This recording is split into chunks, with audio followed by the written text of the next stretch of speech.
Yeah, I was thinking to talk about philosophy, but it's kind of boring, so we'll tell some stories. We'll mix in some philosophy if we feel like it, if that's all right.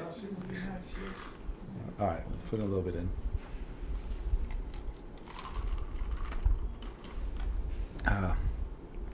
So I was just thinking about my upbringing and my folks, and how much this kirtan felt very homely, very friendly, very uplifting. Good vibes. We talk a lot about bringing more peace into the world, but good vibes is a good start also, I've been thinking a lot today about kirtan and how it kind of tunes all your chakras and helps you be centered. And the center of the chakra system is which one? Heart chakra. And if we're only rooted in Hridaya, the temple of the heart, right here. Sorry. Don't be sorry. Come on, you are a rishi. It's the sage here. So I was thinking today, kirtan and bhakti really helps us center in our heart. I really felt that in kirtan Radharani shared, kirtan Steve shared, kirtan Darren shared. It really brought us into a place of love and devotion. And I would propose, sometimes in a discussion you give a proposition. So my proposition here is consciousness exists. So that's my proposition to begin with. Consciousness exists, but something else also exists that's part of consciousness. And Darren told us what that is. What the message is. Love is the message. Oh, love, the medicine. Medicine. Yeah. Did you say message and medicine, or did I miss it? Well, it's my intention to say medicine. I heard both. If you heard it as a message, then it was a message. I heard medicine too. I heard medicine. I heard medicine. I heard medicine, but message works too. Love is the medicine, that's true. So, love is real. Consciousness is real. That's my proposition. And I was reflecting on how, for me, consciousness and love, they are personified in the forms of the divine that we honor in our Eastern tradition, the Bhakti tradition. Consciousness is represented by Ram or Krishna, and love is represented by Sita or Radha. And so I'm going to tie that thought back into the story we said last night, because I was thinking a lot about family. I was trying to remember stories of my gurus. I said, let's just start with stories of my parents, just a brief little honor to them. Because last night at your beautiful Soul Yoga Center, which is just, delicious, divine, gorgeous. I recommend everyone to visit Soul Yoga in Huntington, Long Island. Beautiful. So we told the story of Ganesha and how he was given a challenge by his parents, Shiva and Parvati, along with his brother, to circumambulate the earth, and whoever could do it first would be considered successful, and they would get this divine mango, which would give divine knowledge and power. And his brother, Kartikeya, traveled as fast as he could around the world, and Ganesh thought, there's no way I can compete with him.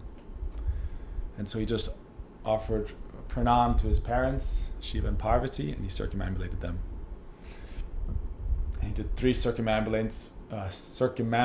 It's a really tricky word. I like parikrama, that's the Indian word. Circumambulations. Like we say pranams, and in English we say genuflections. I like the Sanskrit word. So he circumambulated his parents, and his parents accepted. The universe is within Shiva, within Parvati. He said, I see you, your spirit. Spirit is higher than matter. I can circumambulate the world. But even higher than that, in this case for Ganesha, was circumambulating his folks. So that got me to thinking about my parents, and also about kirtan and yoga as part of American culture. And it's really nice seeing it part of American culture. It's like Americana now almost, you know. The age of Aquarius, we've heard of that, right? The age of illumination, the age of free spirits, and you could say the brotherhood or the sisterhood of the world. Sometimes these days, people get upset if you're perhaps doing kirtan or teaching, and you know you're not necessarily from that background. But I can say from my experience, from my teachers and my gurus, I met him when I was 9. He's from India, and he was at that point a sannyasi for 40 plus years. Very sweet, very kind. You know, before any of his talks, he would have one other Western Swami, and he would play a song on a fiddle, and he would sing in English. It was a very sweet, charming song about Krishna, and he loved that song. I just feel that he must be very happy seeing this practice of kirtan become part of American culture and world culture, you know, American or whatever, right? But it's part of the fabric of who we are, and I think that's a very valuable thing. And it's due credit to the teachers who've come and done the hard work to share this and to pioneer this.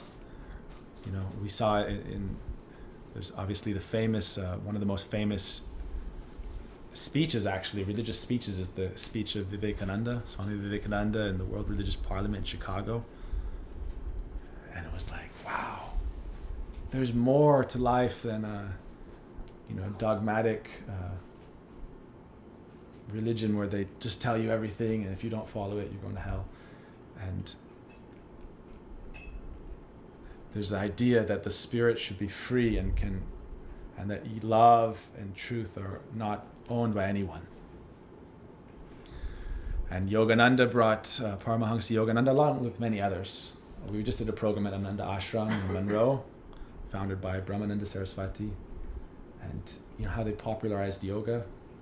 So it's very nice to see. I only feel, because I was a student of my teacher in India for 15 years, and he always focused on empowering the youth.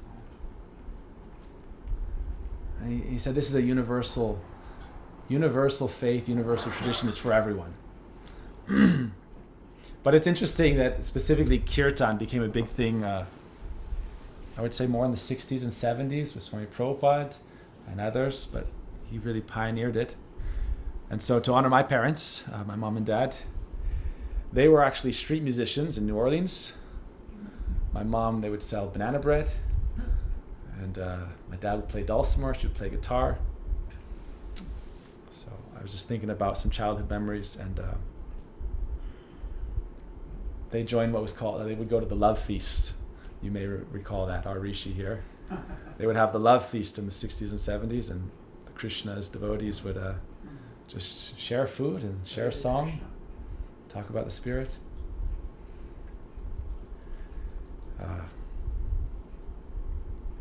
It's just, it's sweet to remember. So anyhow, one thing I was thinking about is how important it is, you know, consciousness and love, they're not just a word, an idea, they're personified. They take on form. And I want to tell a few other stories, just very briefly, but I was thinking about this today. If you were to tell Ganesha that Shiva and Parvati aren't real, you might get kind of upset. You know, for me, my parents are very real. I met my parents. Why? They're, you know, like my creators in a way. They gave me birth, and they raised me, despite all my struggles against them raising me.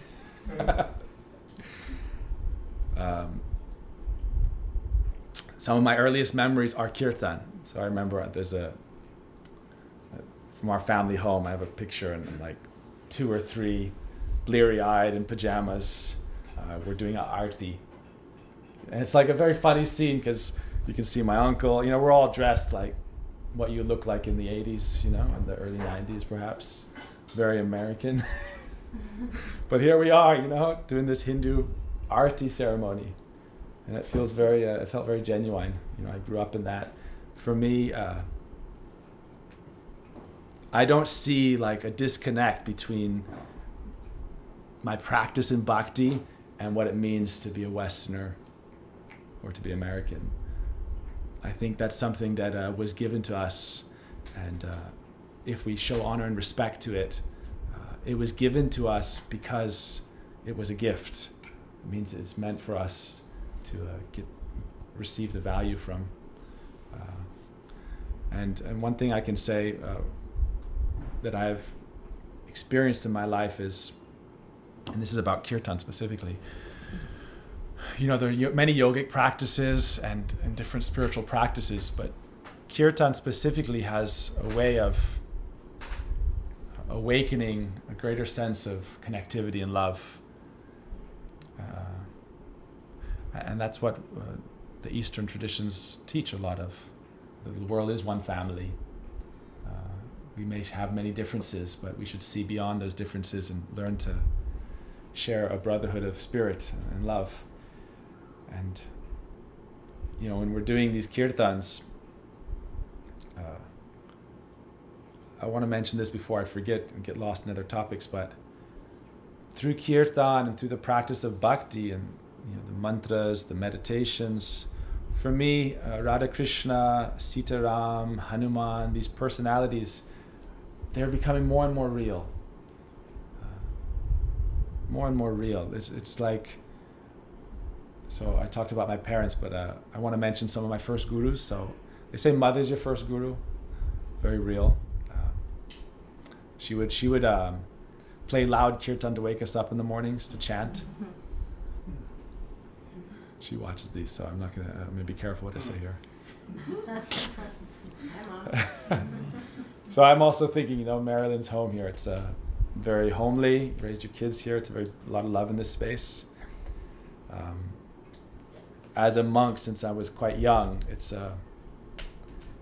not a way for me to renounce the world. It's like joining the greater world and meeting friends and family everywhere. I travel a lot, and everywhere you just make a lot of friends, and it's also a lot of meeting and separation, which is what kirtan is a lot about. When we're saying Sita Ram, there's a lot of meeting and separation. When we chant the Maha Mantra, it's all about meeting and separation. So for me, traveling and doing kirtan and talking, it's like, hi, wow, you're so cool, you're a great friend, part of the great spirit. And then, I don't know when we're going to see each other again. I hope we do. Move on. But yeah, that's my takeaway, is consciousness and love are real, and consciousness and love has form, and that's also real. Krishna says in the Gita that we're all eternal. It's one of the first teachings in the Gita. He says, I am eternal, you are eternal, and all of us are eternal. There's many verses, I won't bore you, but they're very sacred.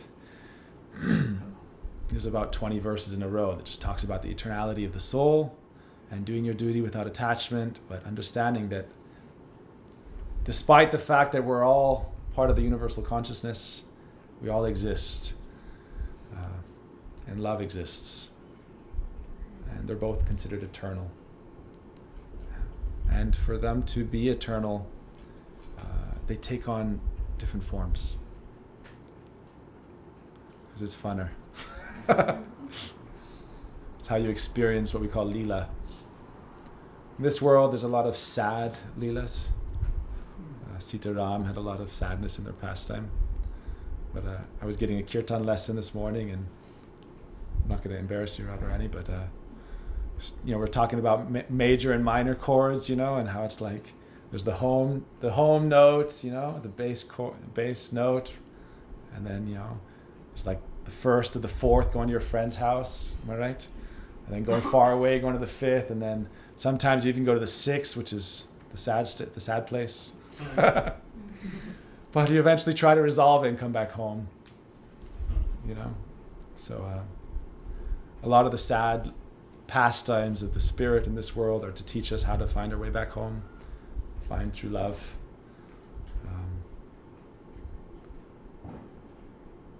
So, a little more about my parents. And I have, what to speak of my mom, I have 5 sisters, so I consider my 4 elder sisters to be like my gurus.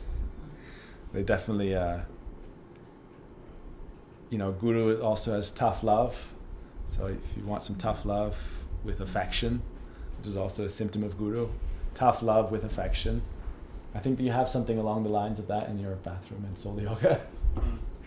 Right?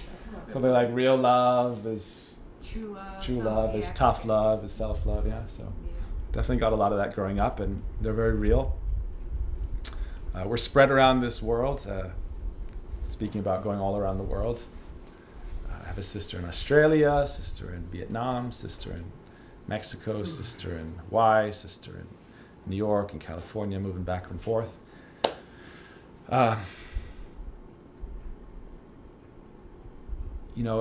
What I understand and believe is that you can learn from every situation in life.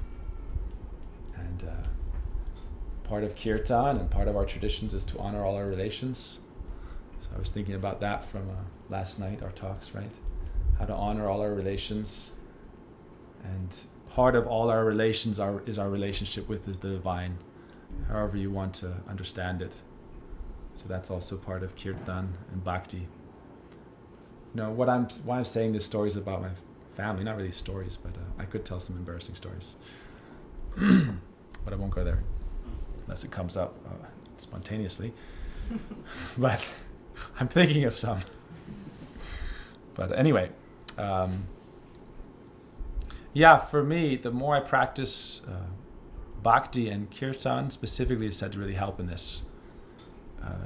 The more it kind of awakens the world within, and the more it makes the spirit or the divine seem real as your family, And I want to mention this point. I'm trying to not lose track of what I want to mention, but this is the philosophy part, I would say, in a nutshell.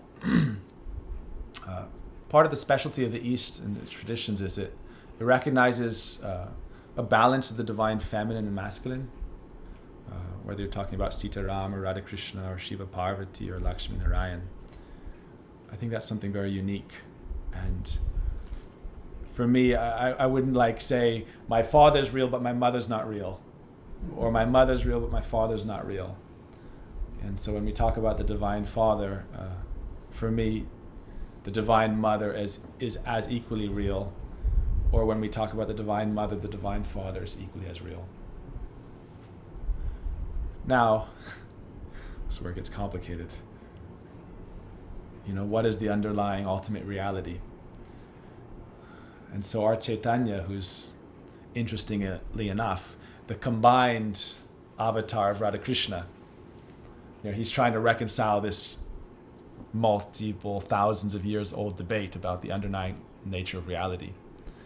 And you know what Chaitanya said? The first word of his philosophical thesis is that it's inconceivable.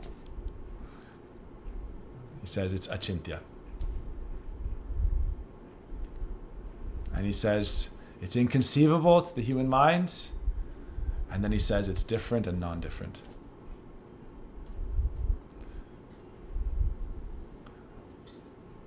It's one and different, inconceivably. But what Krishna says in the Gita, and I'm not just trying to pull this out of my speculative hat here, although I certainly could do that sometimes. Krishna says that the path of bhakti is the sweetest and the surest to get you to your destination. If you can honor not only all your relations, but your relation with the Supreme, however you want to see it. Some people have more of a connection to their mother, some people have more connection to their father. What I really get from the practice of kirtan, where you honor both, how you are singing Sita Ram, how Steve is singing Radhe Shyam, Radharani singing Radhe Shyam, and Gurudev. Through kirtan, by using our consciousness thinking, feeling, and then willing this into sound vibration. What I understand is happening on the physical, molecular, chakra level, you could say, is integration. You're coming into a place where you can heal your heart. You can recognize the divine within, and we've all, I'm sure myself, definitely suffered many things in life, and who knows how many lives. But it can bring us to integration. It can bring us back home, you could say. Kirtan, it's like we're going away and we're going to our friend's house, and I learned this one today, so it's like this is how I remember things. You're going up, you're going away, and then maybe you get to the sad place, different things happen, but if you can find your way back home, and you know what they say, right? It's a famous one, right? Home is where? Where's the home? Where the heart. Home is where the heart is. Home is where the heart is. I feel like home because I'm in your home, and there's so much love imbued in the atoms of this structure. The difference between a house, this isn't a house or a building, it's a home. Because through your consciousness and your action in love and service, raising your kids, raising your grandkids, giving them love, you as a conscious, loving being have infused the molecular structure of this building with love. Right? Therefore it is real, it has become a real home. Right? And so I feel like Kirtan helps us realize that within. Home is where the heart is, and you need a heart to have that home. What we've been talking a lot about is finding bliss within, whether you want to call that Radha, Krishna, Sita, Ram, whichever form of the divine you are connected with. But that is something you realize as part and parcel of your being. Krishna says, I'm part of you, I am in you. Krishna says in the Gita, there's so many beautiful verses, but this was one of my favorite, 630. He says, that person who can see me everywhere and everything in me is never lost to me, and I'm never lost to them. And he says, if you love me, I love you in return. I reciprocate with that love, and I bring you to me. And my understanding is that is not a realm that is beyond this material space we're in. It's a realm that is discovered in our internal world. In Sanskrit, that's called the Antakaran. In English, we have consciousness and the mind, and we have heart. In Sanskrit, the general term for the whole internal world is called the Antakaran. So what Kirtan does is it's said to, it calms, maybe we have raging, maybe our throat chakra or sahasrara chakra, maybe our lower chakras are raging. It learns to calm and cool and make us centered, integrated, healed, and whole. Gives us greater perspective of life. And then it's said to purify the heart. And then the heart is described to be like a mirror. And in the mirror of your consciousness, through the power of Kirtan, I'll give you an example. When you wake up in the morning, you open your eyes, and it's like life begins, the external reality reawakens, whether we're a human being or one of your cats, or Brahma, your consciousness awakens and you see the external world. But when you close your eyes, you enter the internal world. And as consciousness, we are in the internal world and external world all the time. Because we may be sitting here, if we're doing a good kirtan or a good talk, maybe everyone's kind of aligned, but otherwise it's like everything, so many things are going on. But by kirtan, you can come to a space of wholeness within. That's why for us, we don't worship God as just the father or the mother. We see them as the divine couple. Not as like a temporary imposition or idea, but an eternal reality that just as real as our parents or our lovers and beloveds, our children, so is the supreme consciousness. They have that form as well. It's one, but it's also two, and who can understand? That's what Chaitanya said. It's inconceivable. He said, look, you've been arguing about this for 5,000 years in this epoch and 5 trillion years in endless epochs of time. But what I'm going to tell you is that it's inconceivable, but consciousness is real and love is real.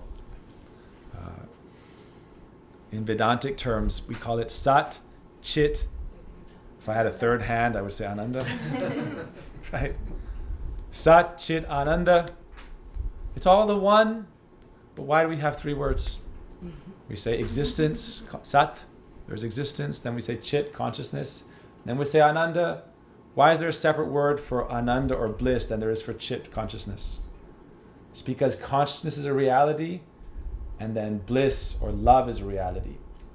And bliss and love is when consciousness has 2 forms and it engages in a relationship of love, giving of happiness to the lover and beloved through shared experience and many forms of love, then he said that becomes bliss. So there's a lot of philosophy to be said about it, but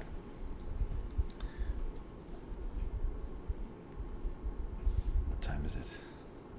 I wanted some time for more kirtan. And I talk a lot, so I don't feel the need. I don't want to waste or bore you too much, so you can just tell me when you're ready. I want to offer a few words about my gurus. But I would just say it's really beautiful to see that kirtan is becoming more and more part of world culture. And also English, you gotta go. Thank you for being here. Okay, wow. Wow, brave soldier. Dharma is also important. Dharmic duty. So,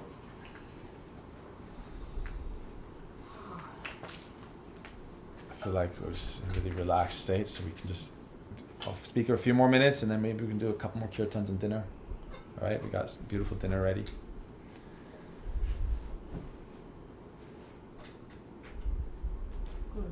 It's part of who we are now, right? It's part of who we are. One of the things about kirtan that, I think it's just that's one point I wanted to make. Is it's really beautiful that kirtan is becoming part of, the popular culture of the world, I would say. And you know why I would say it's the universal desire? It's the desire of the universe. One of the most, who really made kirtan, who got kirtan out the most actually in the early days? Guess. The most famous band of all time? The Beatles. Right? Swami Prabhupada was like, wow. He didn't chase them. They were like, we were waiting to find the Krishna people and we want to do kirtan. And they didn't, in the first, the Radha Krishna Temple album, it wasn't the Beatles singing. They're like, no, kirtan's about call and response with everybody. That's one of the beauties of kirtan, is that it's not about how professional you are. It's about how much soul you got. You got the soul. You feel the spirit. And so they had that beautiful first album that was produced by Apple Records, but you don't hear them singing on it. It was later that they sang. They sang obviously a classic, "Here Comes the Sun." I'm sure Darren could break it out for us, or Radharani. Some people say that was, it's for the teachers, for Prabhupada, and for these people who brought the sun of this culture and shared it with the world. And there's so many great teachers that come in history. I want to honor Christ here, because he's very present, and also Mother Mary is very present. He was a form breaker. Some teachers come and they're form breakers. He helped, you would say, with the evolution of human consciousness. Not to discard the past, but to preserve the past while also helping us evolve and recognizing universal principles. Love God, love each other, So many things we could talk about, but these are the world teachers. So I wanted just to conclude, honor my gurus, my guru specifically, Srila Bhaktivedanta Narayana Swami. We don't have time to talk about this tonight, but his special focus, he talked about pure devotion. He said that, we talk about bhakti, but there's many kinds of bhakti. And there's many, bhakti, you could think of it as a name for religion, really. How do you connect with God and show devotion to God? But not what your intention is. So when he talked about pure devotion, he said, your kirtan or your practice of devotion should be as selfless as you can do. That means you should recognize that the Spirit is present and is part of you, and love is part of you, and consciousness is part of you. So if you're demanding, the danger with boons, there's many jokes about this, but I'm not going to go there either. The danger with getting 3 wishes is if they get fulfilled and they weren't your highest calling, your highest purpose, and you have to live with them, what are you going to do? So part of why we say devotion should be pure or selfless is, your parents, I know my parents, they're very loving. I know my family's very loving. God, my guru would say God is love, love is God. And so if God is love and love is God, he also wants the best for you, but he also is very kind and gives free will. So bhakti, if you just make it, I love you, I accept you, I believe in you, I offer my heart to you, I offer my soul to you through kirtan, body, mind, and spirit. You know what's best for me. I'll accept that. I offer myself to you. Whether you bow up or bow down, Surya Namaskar, bow in all directions. I'll accept what is in store for me as your grace. Actually, that meditation is said to be what gives you liberation. This is one of the most famous verses quoted by Chaitanya, Sri Chaitanya. There's a long verse, but he says, this idea that I have devotion to the transcendent, which I cannot understand, and I accept what is my karma without a vengeful spirit, actually as God's grace, and said that meditation itself gives you liberation. The fruit of that meditation is liberation. That's what Chaitanya would say, and that's a famous verse from Scripture. So, final point. When we talk about pure devotion in our path, the purest of the purest form of pure devotion and love is in Sri Radha, the divine feminine, who is not, Krishna's girlfriend, as people call her. She's the counter whole of the divine. Not lesser, not greater, you could say co-equal, Sometimes one of them wears the pants, although they never wear pants. Sometimes the other. That's how it works, They take on different roles and different incarnations. It's said when Sita was with Ram, she said, you know what, I'm not going to be that submissive next time. So as Radha, she's very contrary. Krishna can tell her to do this, do that. She won't have it. She says, I was a very submissive wife as Sita. And, didn't always turn out that well. So as Radha, I love my man, but I'm not always going to listen to him. Right.